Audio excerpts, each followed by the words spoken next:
Hi, and welcome to Cedars Park in Chessington, Hertfordshire, which is one of the county's nicest and most historical parks. The park was once home to Theobalds Palace, which was James I's favourite residence. It also has historical relations to Queen Elizabeth I and King Charles I. As you walk through the main entrance to the park, there are 4 very well kept flower beds that bloom throughout the entire summer. And 2 quite large fir trees, which are a strong suggestion that this used to be a grand entrance to Theobalds Palace.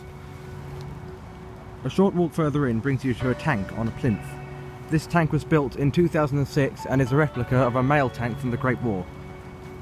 On this tank plinth there used to be a Mark IV tank, which was sold for scrap in 1919 for £27.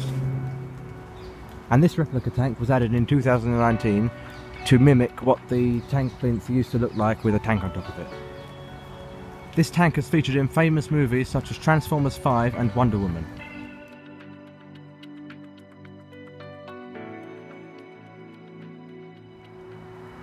Around the park there are quite a few cast iron models of what the palace used to look like.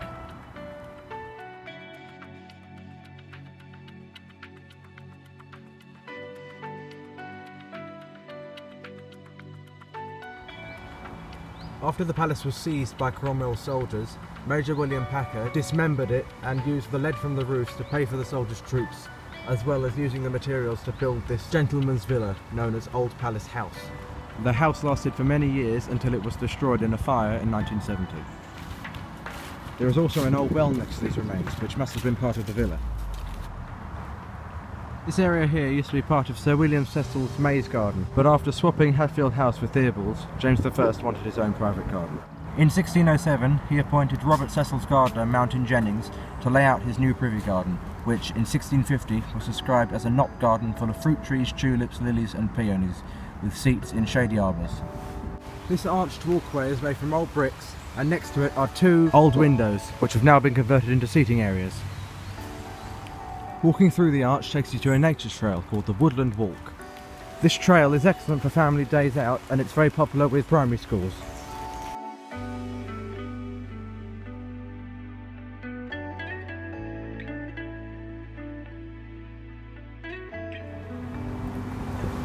This wall is over 400 years old and is believed to have been built in 1572, which would make it one of the park's oldest ruins.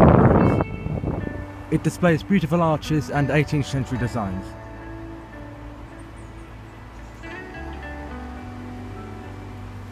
This circular blue plaque is in memory of Admiral of the Fleet Sir Hedworth Meux.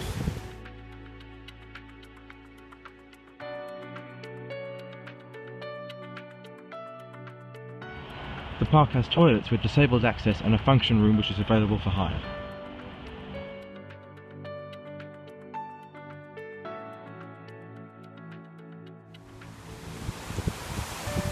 This is all that remains of an 18th century house called the Cedars, which was built in Yellow London. These grounds were given to the people of Chessington in 1919 by Sir Hedworth Meux, with the intention of creating a public park. Today there is a newly built wall here, but the bricks used have been designed to look like the Yellow London brick that was here in the original wall. These carved clay plaques show the faces and names of the people who had a relation to the park.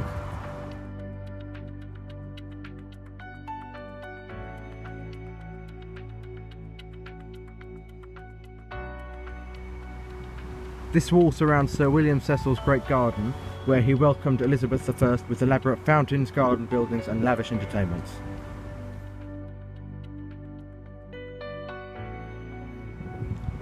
These niches in the palace wall were designed to hold disposable beehives called skeps that were made from straw or mud, called bee bowls. Cecil used these bee bowls for bees to make honey during the summer months, so that when winter came the skeps could be cut open and they could enjoy honey in the winter. Here's a photo of a straw skep inside a niche. This wall majorly consists of Tudor bricks, but it has been repeatedly repaired and rebuilt using bricks salvaged from demolished palace buildings. And all the brick walls have been stabilised and repointed using soft lime mortar to minimise damage to the ancient bricks caused by weathering, frost and damp. We've now come to a structure called the Flint Arch, which was an old summer house built in 1765 that had many features, even though it was only a decorative folly. On one side it's made of old 18th century bricks which have been patterned. and on the other side it's made of rough flint. These niches were designed so that pigeons would go in and they would be easy to catch for the monarch when they had dinner. Also on this side are two grottoes which provided a cool place for people to sit during the summer months, but it's also believed that these were ice houses that were used as a form of early refrigeration.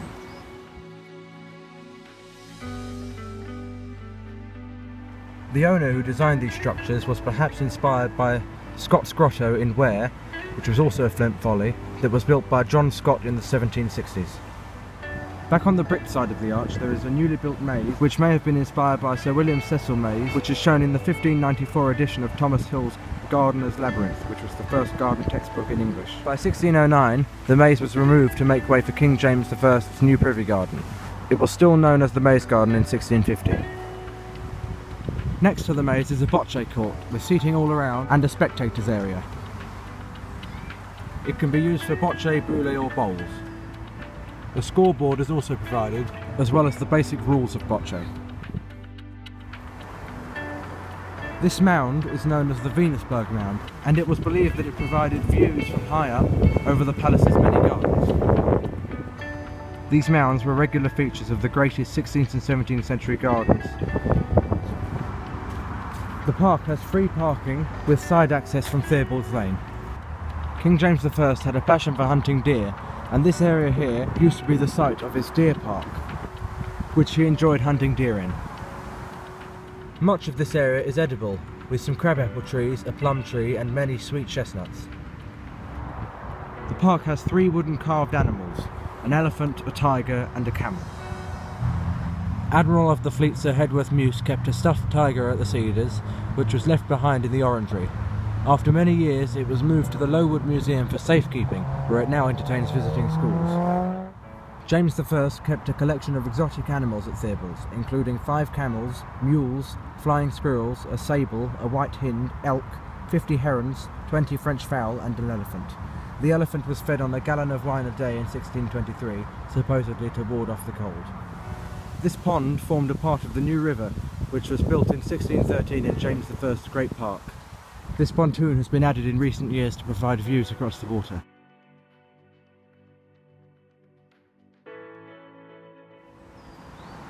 Some of the trees in this area are over 400 years old. These 4 flower beds, known as 17th century disability gardens, were added by Vision for Growth and contain scented plants such as mint and lemon mint for blind people to enjoy.